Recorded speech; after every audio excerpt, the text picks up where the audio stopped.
திருமாவளவன் அவர்களினுடைய நிலைப்பாடு மேலே நிறைய விமர்சனங்கள், தாக்குதல்கள் நடந்துகிட்டு இருக்குன்னு கூட சொல்லலாம்.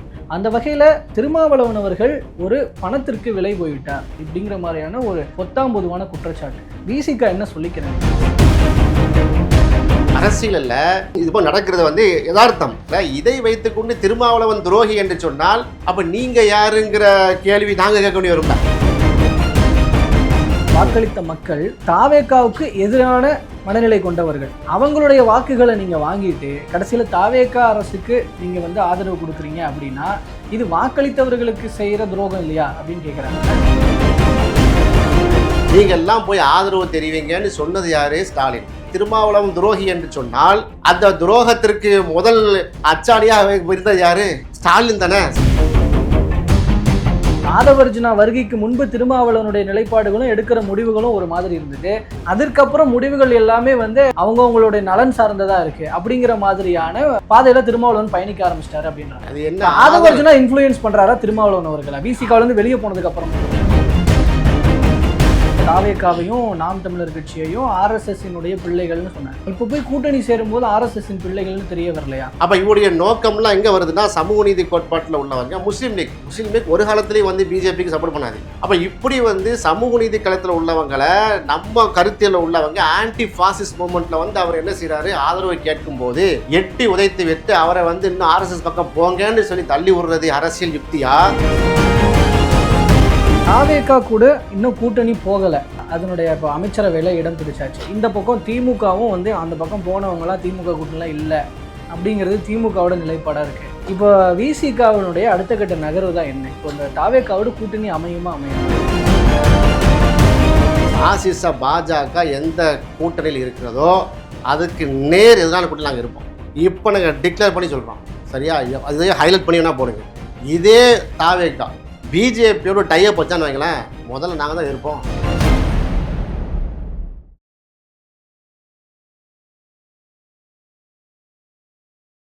அனைவருக்கும் அன்பு வணக்கம். இன்றைய சிறப்பு நேர்காணலில் நம்மோடு இணைந்திருப்பவர் விடுதலை சிறுத்தைகள் கட்சியினுடைய மாநில கொள்கை பரப்பு செயலாளர் திரு அகமது ஷாஹிப் அவர்கள். அவரிடம் தற்போது விசிகா தொடர்பான பல்வேறு விஷயங்கள் பற்றி பேசலாம். சார் வணக்கம். வணக்கம் சார். இப்போது தேர்தலுக்கு பின்பாக, அதுவும் குறிப்பாக விசிகா தாவேகா அரசுக்கு ஆதரவு அப்படின்ற அந்த நிலைப்பாடு எடுத்ததற்கு பின்பாக நிறைய விமர்சனங்களை எதிர்கொண்டுகிட்டு இருக்கு. திருமாவளவன் அவர்களினுடைய நிலைப்பாடு மேலே நிறைய விமர்சனங்கள், ஒரு மாதிரியான தாக்குதல்கள் நடந்துகிட்டு இருக்குன்னு கூட சொல்லலாம்.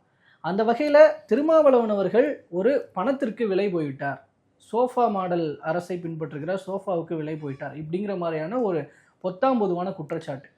விசிகா என்ன சொல்லிக்க நினைக்குது? ஆக்சுவலாக உரலுக்கு ஒரு பக்கம் இடி, மத்தளத்துக்கு 2 பக்கம் இடி என்று சொல்வார்கள். தேர்தலுக்கு முன்னாடி வரைக்கும் என்ன சொன்னாங்க?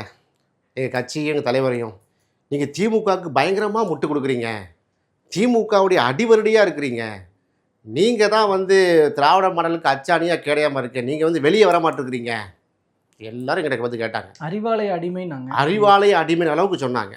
திமுகவுக்கு அவ்வளோ முட்டு கொடுக்குறீங்க, பூஸ்ட் கொடுக்க. அப்போ நாங்கள் என்ன சொன்னோம்? திமுக முட்டு கொடுக்குற அளவுக்கு பலகீனமான கட்சியாப்பாலாம் கேட்டோம். நாங்கள் ஒரு மதச்சார்பற்ற முற்போக்கு கூட்டணி இந்தியா பிளாக் என்று ஒரு கூட்டணி தொடங்குவதற்கு அச்சாணியாக கேடையம்மா எங்கள் தெளிச்சு தம்பி எங்கள் தலைவர். அந்த அடிப்படையில் எங்களுடைய சிந்தனைக்கு ஒத்த கொள்கை கூட்டணியாக இருந்தது.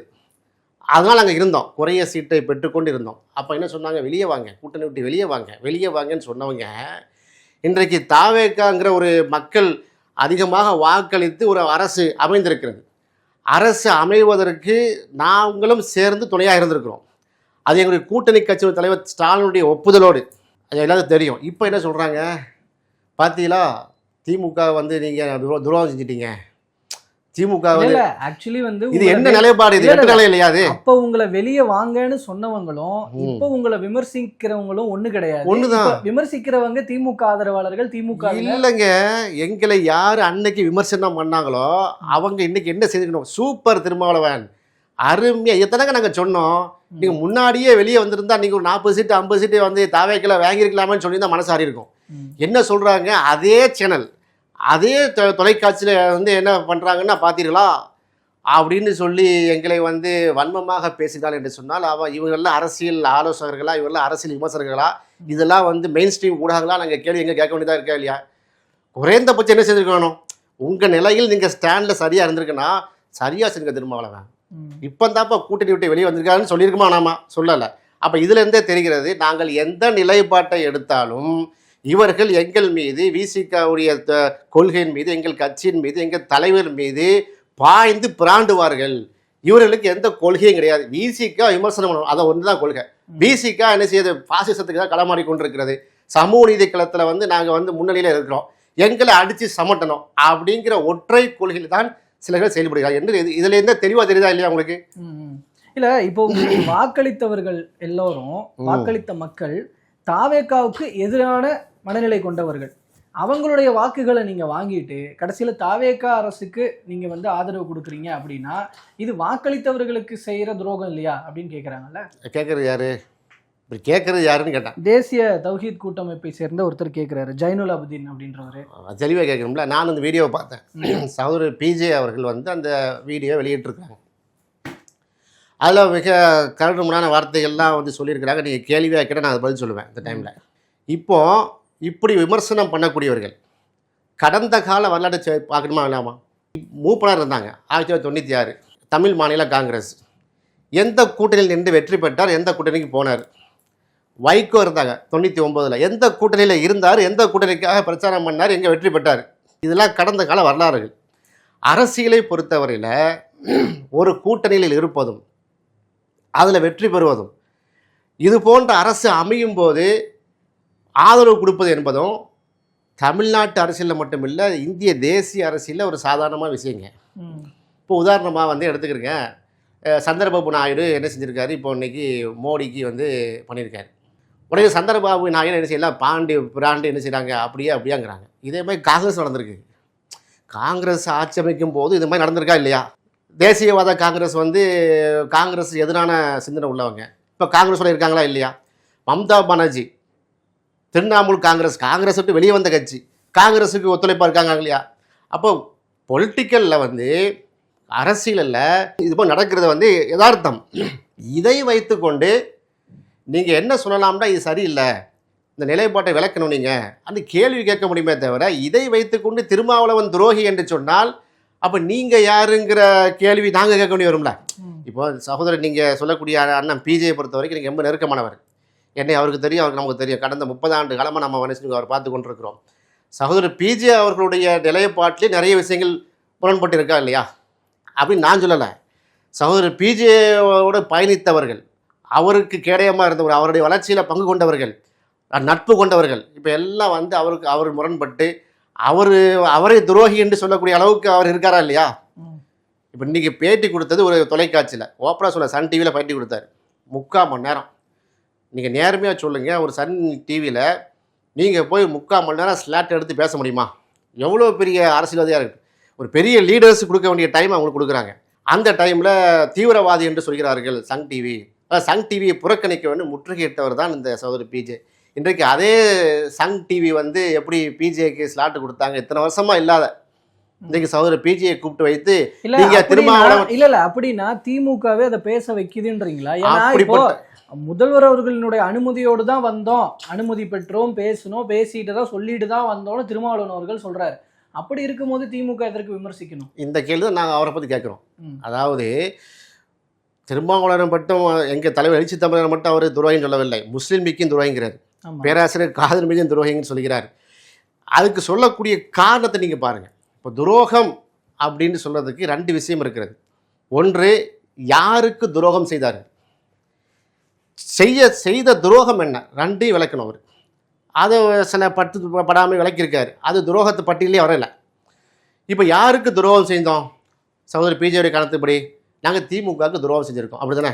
அவருடைய கருத்துப்படி திமுகவுக்கு நாங்கள் துரோகம் செய்தோம். ஸ்டாலின் சொன்னார் அந்த மாதிரி தாவேகாவுக்கு ஆதரவு கொடுங்கள் என்று எங்களை கூப்பிட்டு இரு கம்யூனிஸ்ட் கட்சிகளையும் அழைத்து, எங்களுடைய ஐயுஎம்எல்லையும் அழைத்து, முஸ்லீம் லீக்கையும் அழைத்து, கவர்னர் ஆட்சி வந்துவிடக்கூடாது, ரொம்ப மோசமாக போயிடும் தமிழ்நாட்டுடைய நிலவை, அதனால் அவங்களுக்கு 107 சீட்டு தான், 107 இடம் தான் இருக்குது, நீங்கள் எல்லாம் போய் ஆதரவு தெரிவிங்கன்னு சொன்னது யார்? ஸ்டாலின். அப்போ நாங்கள் துரோகி, திருமாவளவன் துரோகி என்று சொன்னால் அந்த துரோகத்திற்கு முதல் அச்சாணியாக இருந்தது யார்?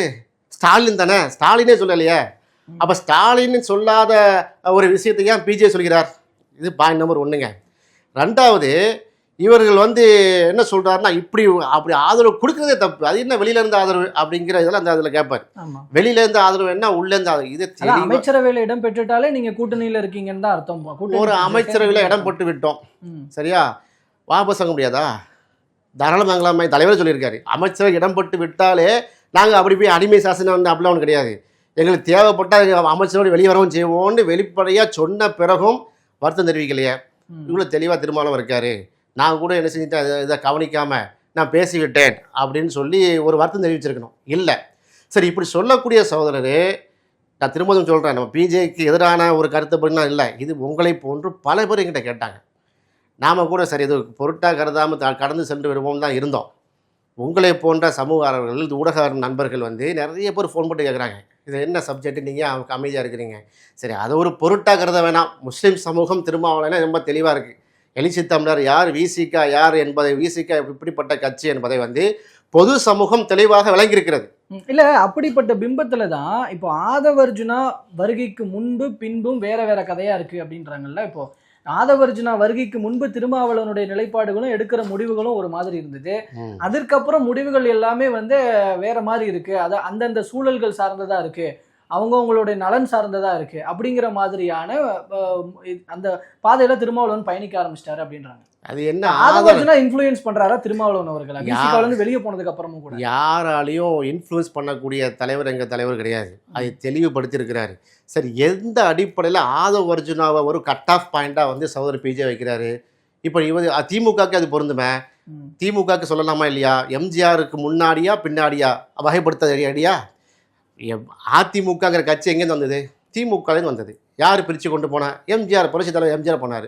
அப்போ புரட்சி தலைவர் எம்ஜிஆருக்கு முன்னாடி உள்ள திமுக, எம்ஜிஆருக்குள்ள பின்னாடி உள்ள திமுகன்னு ஒரு காணொலி விடணும் அவர். அதுபோல் மறுமலர்ச்சி மதிமுக, அண்ணன் வைகோ வந்து திமுக விட்டு பிரிவதற்கு முன்னால் உள்ள திமுக, பிரிந்தவுடைய மதிமுக ஆரம்பித்தோடைய திமுகன்னு சொல்லறதுக்கு தயாரா அவர். அப்போ இதெல்லாம் ஒரு பாயிண்ட். அரசியல் ஆனா தெரியாதவர்கள் பேசுகிற மாதிரி பேசக்கூடாது. ஆதவர்ஜுனாக்கு முன்னாடியே பல பேர்கள் வந்திருக்காங்க போகிறாங்க. ஒரு அரசியல் கட்சி என்று சொன்னால் 4000 பேர் வருவாங்க. அதுக்கு முன்னாடி வந்தவர்களும் போனவர்களும் ஆதவர்ஜுனா எடுத்த நிலைப்பாடுகள் மாதிரியோ அதிரடி வார்த்தைகளையோ பிரயோகிக்கல இல்லையா? இல்ல, அதனாலதானே அங்கிருந்து திமுக கூட்டணியில் இருக்கும் திமுகவுக்கு எதிராகவும் கிட்டத்தட்ட உரசல் போக்களையும் பேசினது அப்படிங்கிறது அவர் தான் பேசினாரு. அதனால அங்கிருந்து தான் திருமாவளவன் அவர்களுடைய நிலைப்பாடுகளும் மாறுதா? அவருடைய மன எண்ணங்களை ஆதவர்ஜுனா வச்சு பிரதிபலிச்சுக்கிட்டாரா அப்படின்னு? இல்ல அப்படிலாம் இல்லை, அதாவது நம்மளே பேசணும். இல்ல அப்படி இல்லை, கேட்குறேங்க. ஆதவர்ஜுனா ஒரு கட் ஆஃப் பாயிண்டே இல்லைங்கிறான். ஏன்னா ஆதவர்ஜுனாவுக்கு முன்னாடியே அண்ணன் செல்வ பிறந்தகை போயிருக்காரு, பொதுச்செயலாளர் இருந்தவர். அப்போ செல்வ பிறந்தகைக்கு முன்னால் உள்ள விசிகா, செல்வ பிறந்தகைக்கு பின்னால் யாராக பேசணுமா? கலைக்கூட்டம் அதை போனாப்புல. ஒரு அரசியல் கட்சினா 4000 பேர் உள்ளே வருவாங்க சார், 4 பேர் வெளியே போவாங்க சார். அதை வச்சு கட் ஆஃப் பாயிண்ட் என்ன செய்ய முடியாது, பண்ண முடியாது. ஒன்று கருத்தியலாக பண்ணுங்க. இப்போ தோழர் ஆதவர்ஜுனா இப்போ அமைச்சராக இருக்கார், நெருங்கிய தோழர் தான் அவர். அவர் என்ன வார்த்தையை பிரயோகம் பண்ணாரோ திமுகவுக்கு எதிராக, அதே கொள்கையில் அந்த கான்செப்டில் ஏற்கனவே மக்கள் இருக்காங்களா இல்லையா? இப்போ உதாரணமாக வேங்க வயல் பிரச்சனை, வேங்க வயலில் வந்து மலத்தை கலக்கும் போது நாங்கள் எங்கள் தலைவர்லாம் வாயை பற்றிட்டு சும்மா இருந்தாரா? கூட்டணியில் இருக்கும்போதே வந்து மிகப்பெரிய போராட்ட ஆர்ப்பாட்டம் நடத்தி நீதி கட்டமா இல்லையா? கல்வராய மலையில் எரிசாராயம் கள்ளக்குறிச்சியில் யார் போராடினா? நாங்கள் தான் போராடினோம், திமுக கூட்டணி தான் இருந்தோம். அப்போ தலைவர் 3 நாள் அங்கே போய் நின்று 15,000 ரூபா அதான் பாதிக்கப்பட்ட மக்களுக்கு கொடுத்தாரா இல்லையா? 3 days எல்லா ப்ரோக்ராமுமே கேன்சல் பண்ணி நின்றார். அதுபோல் ஆம்ஸ்டாங் கொலை வழக்கு, கிட்டத்தட்ட 500க்கும் மேற்பட்ட தலித் சமூகத்தின் மக்களுடைய ஆணவ கொலை, எல்லாத்துக்கும் நின்று போராடி நீதிமன்றங்கள் சென்று கடும் நெருக்கடி கொடுத்தது யாரு? நாங்கள் தானே. அறிவிக்கப்படாத எதிர்கட்சியாக செயல்பட்டது யாரு அங்கே? அப்போ இந்த நோக்கத்தை எல்லாம் தெரியாமல், இதையெல்லாம் புரிந்து கொள்ளாமல், ஆதவர்ஜுனாவுக்கு முன்னாடி ஆதவர்ஜுனாவுக்கு பின்னாடி என்று சொன்னால் இது பக்கா காழ்ப்புணர்ச்சி. சகோதரர் பிஜே அவர்களுக்கு என்ன ஆச்சுன்னு தெரியவில்லை. இந்த அளவுக்கு அவர் இறங்கி பேச வேண்டிய அவசியம் இல்லை. உங்களுக்கு கருத்து சொல்ல உரிமை இருக்கிறது, அரசியல் களத்தில் கருத்து சொல்ல உரிமை இருக்குது. ஆனால் சகோதரர் பிஜே பொறுத்தவரை அரசியலே கூடாது என்ற நிலைப்பாடு உள்ளவர், அரசியலுக்குள்ளே வரக்கூடாது, முஸ்லீம் சமூகம் அரசியல், அதனால தாங்க பிரச்சனை அவருக்கும் தமுமுகவுக்கும். அவர் உருவாக்கின தமிழ்நாடு முஸ்லீம் முன்னேற்ற கழகம் அரசியல் பாதையில் மனிதநேய மக்கள் கட்சி என்று உருவாவதை எதிர்த்து தானே பிரச்சனை அங்கே பிரச்சனையே, அதில் தான் உடஞ்சி வந்தார். இப்போ இதே திருமாவளவன் அவர்கள் தான் இப்போ தாவேக்காவை வந்து தாவேக்காவையும் நாம் தமிழர் கட்சியையும் ஆர்எஸ்எஸ்ஸினுடைய பிள்ளைகள்னு சொன்னார். அப்போ இப்போ போய் கூட்டணி சேரும்போது ஆர்எஸ்எஸ்ஸின் பிள்ளைகள்னு தெரிய வரலையா? இப்போ இந்த இடத்துல வந்து நீங்கள் வந்து ஆளுநருடைய ஆட்சி வந்துடக்கூடாது, பிஜேபி உள்ளே வந்துடக்கூடாது, இந்த மாதிரி ரீசன் சொல்லி இப்போ நீங்கள் மக்களினுடைய முடிவுக்கு ஆதரவாக நாங்கள் ஆதரவு கொடுத்தோம்னு சொன்னாலும் கூட எந்த ஒரு இடத்துலையும் ஆர்எஸ்எஸ் மற்றும் சாதியவாத இடத்துல சேரக்கூடாதுன்னு முடிவில், கொள்கை முடிவில் இருக்கிற திருமாவளவன் இங்கே மட்டும் பண்ணுறாருன்னா அப்போ ஆர்எஸ்எஸ்னுடைய ஆதரவாளராக மாறிட்டாரான்னு கேட்குறேன். இங்கே மட்டும் ஏன் இந்த சமரசம்? சகோதரர் கேட்குறாரு, இதில் எந்த சமரசமும் இல்லை, எந்த முரண்பாடும் இல்லை.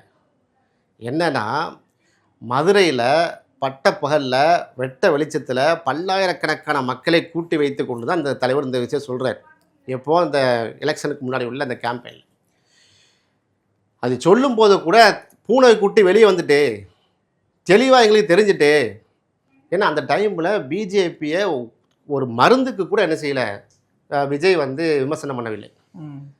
அது மாதிரி திராவிட கடப்பாறையை கொண்டு பார்ப்பனிய கடப்பாறையை கொண்டு திராவிட கோட்டையை உடைப்பேன் என்று அண்ணன் சீமான் வந்து சொன்னார். அந்த மாதிரியான ஒரு ஹார்டஸ்ட் டைமில் வந்து இதை சொல்கிறார். அப்போ நீங்கள் 2 பேரும் ஆர்எஸ்எஸ் உடைய கள்ள குழந்தை தான், தெளிவாக பூனைக்குட்டி வெளியே வந்துட்டு என்று சொல்கிறார். தன்னுடைய சந்தேகத்தை வெளிப்படுத்துகிறார். இப்போ இதே கேள்வியை வந்து கேட்டாங்க சகோதரர் பிஜே வந்து கேட்கக்கூடிய அதே கேள்வியை மீடியா கேட்குறாங்க. என்னங்க நீங்கள் வந்து ஆர்எஸ்எஸ் உடைய கள்ள குழந்தைன்னு சொன்னீங்க விஜயை, இப்போ வந்து நீங்கள் எந்த அடிப்படையில் வந்து அவரை கூட்டணி வச்சுருங்க கேட்கும்போது என்ன பதில் சொன்னார்? ஆர்எஸ்எஸ்காரங்க வந்து பெரியார் ஏற்றுக்குருவாங்களா? ஆர்எஸ்எஸ்காரங்க வந்து அம்பேத்கரை ஏற்றுக்கொள்வாங்களா? ஆர்எஸ்எஸ்காரங்க வந்து இங்கே இருக்கக்கூடிய மற்ற எல்லா சமூக நீதி கருத்தியில் இருக்கக்கூடிய தலைவர் ஏற்றுக்குருவாங்களா? ஏற்றுக்க மாட்டாங்க. நேரு எதனால கருத்தில் உள்ளவங்க முடிஞ்சுக்கிறேன். அப்போ என்னன்னா, அவர் வந்து என்ன செய்கிறாரு, நினைத்திருந்தால் விஜய் நினைத்திருந்தால் நேரடியாக பிஜேபி போயிட்டு ஆதரவு கேட்டிருக்கலாம். சரி, ஒரு சீட்டு அவங்கள விடுங்க, அதிமுக ஆதரவு கேட்டிருக்கலாமே. அதிமுக விட்ட ஆதரவு கேட்டு எடப்பாடியோட டைப் பண்ணி ஈஸியாக என்ன செஞ்சுருக்கலாம், அவர் வந்து ஒரு ஆட்சியை அமைச்சிருக்கலாம். ஆனால் யார்கிட்ட வர்றாரு? கம்யூனிஸ்ட் கிட்ட வர்றாரு, காங்கிரஸ் கிட்ட வர்றாரு. நான் பதில முடிச்சுக்கிறேன். ஆதரவு கேட்டிருந்தாரு.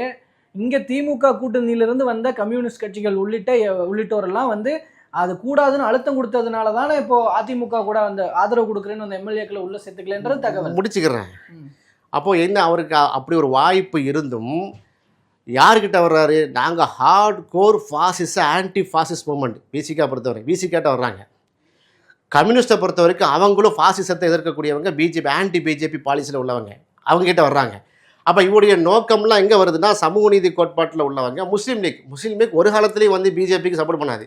அப்போ இப்படி வந்து சமூக நீதி களத்தில் உள்ளவங்களை, நம்ம கருத்தியில் உள்ளவங்க ஆன்டி ஃபாசிஸ்ட் மூமெண்ட்டில் வந்து அவர் என்ன செய்கிறாரு, ஆதரவை கேட்கும்போது எட்டி உதைத்து விட்டு அவரை வந்து இன்னும் ஆர்எஸ்எஸ் பக்கம் போங்கன்னு சொல்லி தள்ளி விடுறது அரசியல் யுக்தியாக வரக்கூடியவர்களை நம்மோடு அமர வைத்து அவங்ககிட்ட உண்மையிலேயே வந்து ஆர்எஸ்எஸ் உடைய சித்தாந்தம் இருந்தாலோ அது சாயல் இருந்தாலோ அவரை விலக்கி அவரை சரிப்படுத்துவது ஒரு அரசியல் ஞானமாக.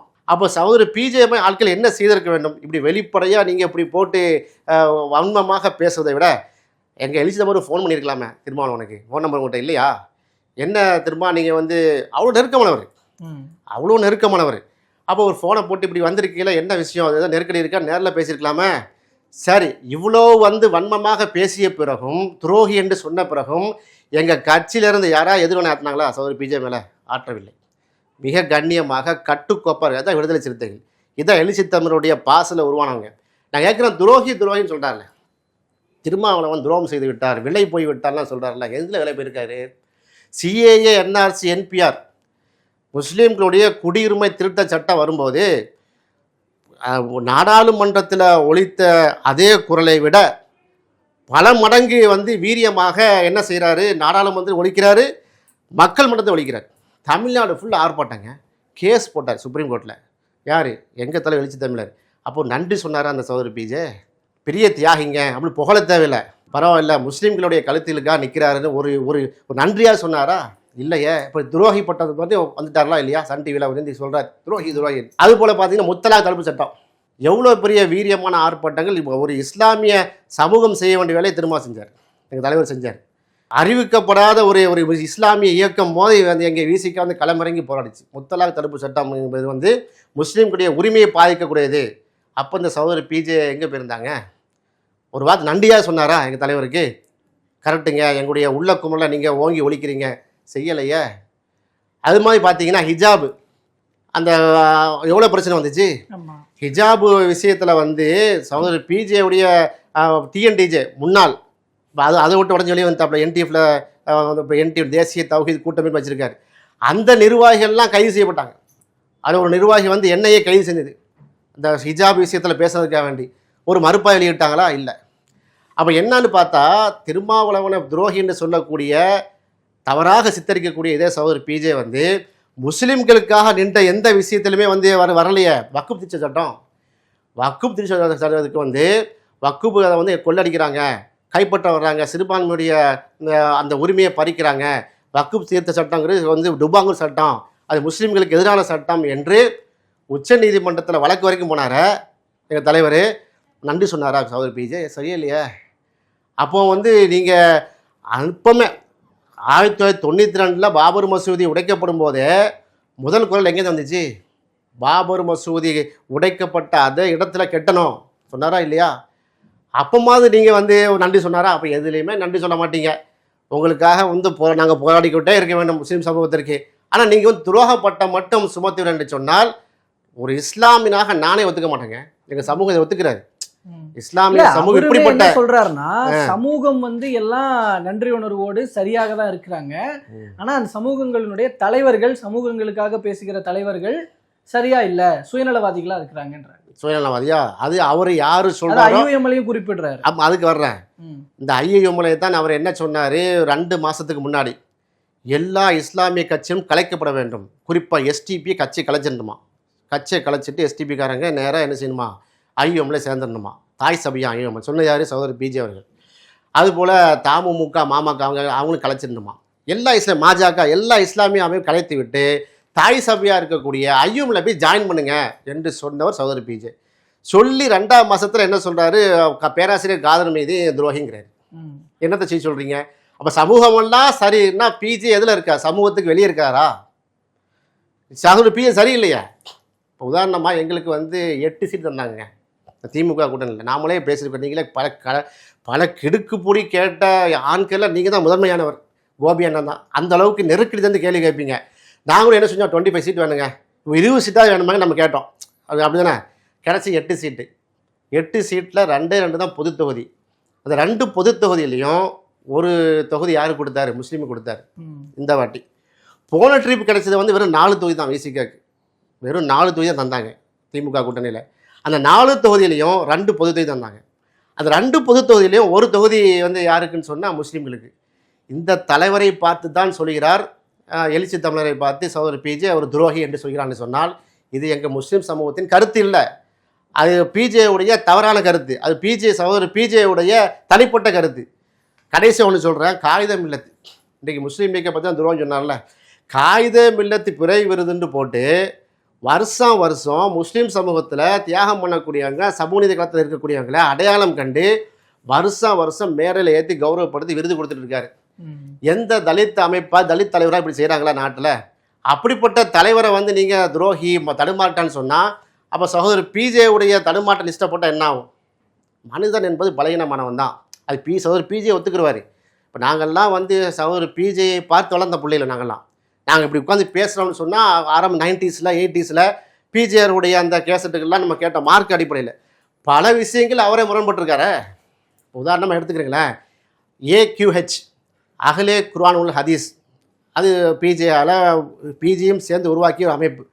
நான் சொல்கிறேன் 80s அதுக்கப்புறம் புரட்சி மின்னல் ஒரு புத்தகம் வந்துச்சு. அதுலேருந்து முரண்பட்டு அன்னஜாத் திருச்சி அபு அப்துல்லாவுடைய புத்தகம் இவர் சகோதரர் பிஜே தான் உருவாக்கினார். இப்படி ஒன்றா உருவாக்கிட்டு வர அல் ஜன்னத் ஜம்மியத்துல் அகலே குர்ஆன் ஹதீஸ். இப்போ 3 முரண்பட்டு இன்னொரு இயக்கம். அந்த ஜாக்கிலிருந்து முரண்பட்டு அனைத்து தௌஹீத் ஜமாத் கூட்டமைப்பு. அப்போ ஜன்னத்துங்கிற பத்திரிகை முரண்பட்டு அல் முபீனு. புரியுதா உங்களுக்கு? இது சகோதரர் பிஜேவுடைய பரிணாம வளர்ச்சியாக இருக்கிறோம். நான் இதெல்லாம் சொல்லி காட்டக்கூடாது. இருந்தாலும் வந்துட்டு நீங்கள் கேள்வி கேட்கும்போது சேர்த்து தான் சொல்ல வேண்டியிருக்கும். அப்போ சகோதரர் பிஜேவுடைய முரண்பாடுகளை எப்படி எங்கே போய் சொல்கிறது? நான் அதெல்லாம் பேசினா தனிப்பட்ட அட்டாக் ஆகிடும். ஓகே, அப்போ நம்ம நிறைவாக ஒரு விஷயம் கடைசியில் சொல்லுங்கள். தமுமுகவில் முரண்பட்டு இப்போ அனைத்து டிஎன்டிஜே தமிழ்நாடு தௌஹீத் ஜமாத்து, தமிழ்நாடு தௌஹீத் ஜமாத்துன்னு முரண்பட்டு வந்து ஐஎன்டி பல இயக்கங்கள் இப்போ என்டிஎஃப்ல வந்து நிற்கிறாங்க. ஒவ்வொரு காலகட்டத்திலேயும் ஒரு ஆளை துரோகின்னு சொல்லிடுவார் அண்ணன் பிஜே. அண்ணன் பிஜே இவர் துரோகி, அவர் துரோகம் பண்ணிட்டார், இவர் சரியில்லை, இப்படியே பேசிட்டு இருந்து ஏன் அண்ணன் பிஜே என்னை தனிப்பட்ட முறையில் உங்களுக்கு தெரியும், அதுக்காக சொல்கிறேன். வேண்டாம், வாழ்க்கையில் கடைசி கட்டத்தில் இருக்கிறீங்க, கடைசி கட்டம் நீங்கள் நீடித்த ஆயுசாக இருங்க. இது போன்று வழிநடத்தாங்க சமூகத்தை. நல்லபடியாக நீங்கள் விமர்சனம் பண்ணுங்கள், அரசியலாக விமர்சனம் பண்ணுங்கள். எங்களுடைய நிலைப்பாடு தப்புன்னு சொல்லுங்கள், நாங்கள் பட்டியல் சொல்லுங்கள், நாங்கள் வந்து திருத்திக்கிறோம். சரியான கேள்விகளுக்கு நான் பதில் சொல்கிறோம். அதை விட்டு போட்டு துரோகின்னு ஒத்த வார்த்தையில் அடிச்சுட்டு போகிறேங்கிறது வந்து ஒரு மூத்த தலைவராக இருக்கக்கூடியவருக்கு அழகு இல்லை என்று சொல்கிறோம். ஓகே, நிறைவாக ஒரே ஒரு விஷயம். இப்போ தாவேகா கூட இன்னும் கூட்டணி போகலை, ஆனால் அதனுடைய இப்போ அமைச்சரவையில் இடம் பிடிச்சாச்சு. இந்த பக்கம் திமுகவும் வந்து அந்த பக்கம் போனவங்களாம் திமுக கூட்டணிலாம் இல்லை அப்படிங்கிறது திமுகவோட நிலைப்பாடாக இருக்குது. இப்போ விசிகாவினுடைய அடுத்த கட்ட நகர்வு தான் என்ன? இப்போ இந்த தாவேகாவோட கூட்டணி அமையுமா அமையாது? அதை ஆக்சுவலாக எங்களே கொள்கையை பொறுத்தவரையில் நாங்கள் தெளிவாக இருக்கிறோம். எங்கே வந்து பாஜக நாங்கள் கூட்டணி இருக்குமே, ஆனால் நான் எங்கள் கூட்டணியில் பாஜக இருக்காது, சாதியவாத கட்சி இருக்காது. பாசிச பாஜக எந்த கூட்டணியில் இருக்கிறதோ அதுக்கு நேர் எதிரான கூட்டணி நாங்கள் இருப்போம். இப்போ நாங்கள் டிக்ளேர் பண்ணி சொல்கிறோம், சரியா? அதே ஹைலைட் பண்ணி வேணால் போடுங்க. இதே தாவேகா ஒரு காலம் பாஜக போகாது. ஒரு பேச்சுக்க நீ கேட்கறதுக்காக சொல்கிறேன். பிஜேபியோட டைப் வச்சான்னு வைங்களேன், முதல்ல நாங்கள் தான் இருப்போம், கூட்டணி விட்டு வெளியே வருவோம். இப்படி சொல்றதுக்கு இது தெம்பு வேணும்ல, தைரியம் வேணும்ல. இல்ல கண்டிப்பா விசிகா அந்த நிலைப்பாடு எடுக்கும், நான் இல்லைன்னு சொல்றேன். அப்படி என்ன ஒரு சந்தேகம் கேட்கிறேன் உங்களுக்கு? அந்த அபிஷியல் கூட்டணின்றது நடக்குமா நடக்காதா, அதுக்கான உள்ள ஆலோசனைகள் போயிட்டு இருக்கான்னு நான் கேட்கிறேன். என்னன்னா, இப்போ நாங்கள் ஒரு நல்ல நோக்கத்திற்காக இந்த கூட்டணியில் நாங்கள் அங்கே வகிச்சிருக்கோம், சரியா? எந்த அரசியல் கூட்டணியும் எந்த அரசியல் கட்சியும் செய்யாத சில விஷயங்களை வந்து இவங்க முன்னெடுத்திருக்காங்க. உண்மையிலேயே எங்களுக்கு விஜயா தளபதி ஸ்டாலினா தான் தளபதி ஸ்டாலின் எங்கேயே இருக்கிறார். திராவிட மாடல் ஆட்சிக்கு நாங்கள் தான் அச்சாணியாக இருந்தோம், கேடையாக தான் நாங்கள் பட்டியல் போட்டோம் பாருங்க. அந்த வேங்கவியல் பிரச்சனை, அந்த இந்த மாதிரியான சாதிய வன்கொடுமைகள், இது காலங்காலமாக இருந்துகிட்டே இருக்குது எல்லா ஆட்சியும். இதையெல்லாம் தாண்டி மிகச் சிறப்பான ஆட்சியை தந்தவர் ஸ்டாலின். அது நாங்கள் தான் சொல்கிறோம். கல்வியில், வேலை வாய்ப்புகளில், அதுபோல் நம்முடைய மக்களுக்கான அந்த பொருளாதார முன்னேற்றத்தில் திராவிட மாடல் ஆட்சி எங்கள் ஆட்சி சிறந்த ஆட்சி. இன்றைக்கி நாங்கள் வந்து சொல்கிறோம், மறைக்கலாம் இல்லை. அதை விட சிறந்த ஆட்சியை தர வேண்டும் என்று நெருக்கடி கொடுக்குறோம். யாருக்கு? விஜய்க்கு. நாங்கள் பங்கு கொண்டிருக்கிறோம். திராவிட மாடல் வந்து 2.0 மரங்கள் எல்லாம் எதிர்பார்த்தோம். நாங்கள் அந்த கூட்டணியில் இருந்தோம், நாங்கள் உங்களுக்கு தந்திருக்கோம்னு சொன்னால் பாஜக வந்துடக்கூடாது, ஆளுநர் ஆட்சி வந்துடக்கூடாது. அப்போ அந்த அடிப்பில் நாங்கள் பார்த்தீங்கன்னு பாருங்கள், அண்ணன் வன்னியரசு அண்ணன் எங்களுக்கு ஒரு அமைச்சர் தான் விழுந்திருக்கோம். 10:30 மணி வரைக்கும் லைட் எரிஞ்சிட்டு இருக்கு. நைட்டு இரவு 10:11 மணி வரைக்கும் ஆயிரக்கணக்கான மனுக்களை வாங்கிட்டு இருக்காரு. அவசியமே இல்லை, அவர் 5 மணிக்கு வெளியே போயிடலாம். ஏன் இருக்கிறாரு? அவ்வளவு எஃபெக்டிவாக வேலை செஞ்சுட்டு இருக்காரு. இல்லை, இதுக்கு தானேங்க கேட்டேன் 40 சீட்டு தாங்கன்னு. நாங்கள் 10 அமைச்சருக்கு உள்ளே போனால் தலைகீழாக புரண்டு போவோம். தமிழ்நாடு தலை நிமிர சேரி திரளும், தலைகீழா நாடு புரளும். சும்மா சொன்னோம், ஒரு அமைச்சருக்கு நாங்கள் இந்த பண்ணியிருக்கோம். இல்லை, எனக்கு புரியுது. கூட்டணி அமையுமா அமையாத? கூட்டணி இல்லாமே இருக்கிறோம், நாங்கள் தாவே கூட்டணி இருக்கிறோம். ஓகே, நாங்கள் இருப்பது சொல்லல, அதனாலதான் இந்த கேள்வி வருது. கூட்டணி என்பது அஃபிஷியலாக டிக்ளேர் பண்ணி எல்லாரும் மிச்சரும் டீயும் குடிச்சிட்டு அப்படி சொல்றது மேட்டர் இல்லை, சரியா? இப்போ நாங்கள் அந்த ஆட்சியில் பங்கு கொண்டிருக்கிறோம். 5 வருஷத்துக்கு சமூக நீதிக்கான ஆட்சி நடக்கும். அதில் எந்த விதமான சந்தேகம் உங்களுக்கு தேவையில்லை. நீங்கள் சந்தேகிப்பது போல பாஜக இயக்கி விடுமோ, பாஜக வந்து விடுமோ, பாசிசம் வந்துடுவோம்னா அந்த இடத்துல நாங்கள் இருக்க மாட்டோம் சார், நாங்கள் எதிர்த்து நிற்போம் சார். இப்படி சொல்லக்கூடிய தெம்பும் தைரியமும் திராணி உள்ள தலைவர் நாங்கள் பெற்றிருக்கிறோம். எந்த சந்தேகம் வர வேணாம். சகோதரி பிஜே குறித்து விதமாக தான் போய்விட்டது. நீங்கள் அந்த கேள்வி கேட்டதுக்கும் நிறைய பேர் கேட்டாங்க அந்த கேள்விகளை. அது வந்து நீங்கள் கேட்டதுக்கு தனி சிறப்பு, நிறைய பேச வேண்டியிருக்கு. சகோதரி பிஜே விஷயத்தில் கூட ஒரு காலத்தில் அவர் வந்து ஹஜ்ஜி உம்ரா செய்யக்கூடாது, ஹஜ்ஜி இருக்குல்ல அங்கே ட்ராவல்ஸ் நடத்தக்கூடாதுன்னு சொன்னாங்க. இப்போ அதை மாற்றிக்கிட்டாரு. பர்த்டே கொண்டாடக்கூடாதுன்னு சொன்னாலும் ஹாப்பி பர்த்டே சொல்லக்கூடாது, இப்போ பர்த்டே கொண்டாடலாங்கிற மாதிரிலாம் நிறைய சொல்கிறாரு. அது மாதிரி ஆடம்பர திருமணத்தை போகக்கூடாது, மண்டபமே திருமணத்தை பிடிக்கூடாதுன்னாரு. எப்போ டிஎன்டிசியில் இருக்கும்போது, தவிர ஜமாத்தில் இருக்கும்போது. இப்போ அதெல்லாம் பிரச்சனை இல்லை அப்படிங்காரு. ஒழுங்கு நடவடிக்கை குழு வந்த பிறகு நான் இயக்கமே ஆரோக்கியம் பண்ண சொன்னார். இப்போ இயக்கத்தை வச்சு என்டிஎம் பண்ணியிருக்கேன். அப்போ எல்லாத்துட்டும் இந்த மாதிரி முரண்பாடுகள் வரத்தான் செய்யும். இந்த மாதிரியான மனுஷங்க தவறு இழைத்திருவான். நீங்கள் சுட்டி காட்டக்கூடிய முறையில் சுட்டி காட்டினா நம்ம அழகாக திருத்திக்கிடுவோம். அதை விட்டு போட்டு துரோகி ஏங்க வேலை போயிட்டான் சோஃபா செட்டு அப்படின்னா, சோஃபான்னா என்ன? SOFA இதை மட்டும் சொல்லி முடிச்சுக்கிறேன். அவர்கள் தான் அதுக்கு ஒரு விரிவாகத்தையே சொல்லியிருக்கிறார். ஆமாம், SOFA வாங்க. நாங்கள் சோஃபா மாடல் தான் சார். சோஃபா மீன்ஸ் சாவரேன், எஸ்னா சாவரேன், சோசியலிஸ்டிக் செக்குலர். எங்கள் அம்பேத்கர் அவர்கள் கான்ஸ்டியூஷனை உருவாக்கும் போது சாவரேன், சோசியலிஸ்ட், செக்குலர், டெமோக்ராட்டிக் அப்படின்னு சொன்னார். அப்படின்னா அந்த எஸ் மீன்ஸ் வந்து சாவரேன், இறையாண்மை உள்ள தமிழ்நாடாக இருக்கும். சோசியலிஸ்டிக் சமூக தர்மம் உள்ள தமிழ்நாடாக இருக்கும், செக்குலர் தமிழ்நாடாக இருக்குங்கிறோம். ஓஃபர் ஆப்டிமிஸ்டிக்கு, நாங்கள் ப்ரோஆக்டிவாக தான் சிந்திப்போம், நாங்கள் பெசிமிஸ்டிக்காக சிந்திக்க மாட்டோம், முற்போக்காக நாங்கள் சிந்திப்போம். எஃப் மீன்ஸ் என்னது? வந்து நாங்கள் வந்து எஃப்க்கு என்ன சொல்லலாம், நீங்கள் சொல்லுங்க பார்ப்போம். ஏக்கு வந்து ஆன்டி ஃபாசிஸ்ட் சொல்லிடலாம். அப்போ சோஃபாவுக்கு பொறுத்த வரைக்கும் நாங்கள் தெளிவாக இருக்கிறோம். நாங்கள் சோஃபா மாடல் தான், அதை வந்து எந்த விதமான கேவலம் படுறதுல வைக்கிறது. ஆனால் நீங்கள் சொல்கிற சோஃபா மாடல் இல்லை. சோஃபா வந்து விட்டது அது சொல்லியிருக்காரு. நேற்று இந்த சோஃபாவில் உட்காந்துட்டு வந்திருக்கேன் நான். ஆயிரக்கணக்கான பேருக்கு போய் உட்காடுறாங்க இந்த சோஃபாவில். ரொம்ப ஸ்ட்ராங்காக இருக்குது, எந்த கிளியெல்லாம் ஒன்றும் இல்லை, தையல்லாம் போடலை. ஒரு சோஃபா வாங்குறத வந்து கேவலமாக பேசுகிறாங்களே, ரொம்ப சங்கடமாக இருக்கிறது. அதனால் வந்து இந்த நக்கல் நையாண்டி விட்டுட்டு எல்லாரும் சேர்ந்து ஒரு முற்போக்கான தமிழ்நாட்டை உருவாக்குவோமே. கொஞ்சம் பொறுத்து ஒரு 6 மாதம் டைம் கொடுங்க சார். ஒரு புதிய ஆட்சி வந்திருக்கு, ஒரு 6 மாதம் டைம் கொடுங்க. ஓகே, பொறுத்திருந்து பார்ப்போம் சார் என்ன நடக்குது அப்படின்றத. தொடர்ந்து பேசலாம். தற்போது வரைக்கும் பல்வேறு தகவல்கள் மற்றும் கருத்துக்களை பகிர்ந்து கொண்டமைக்கு ரொம்ப நன்றி.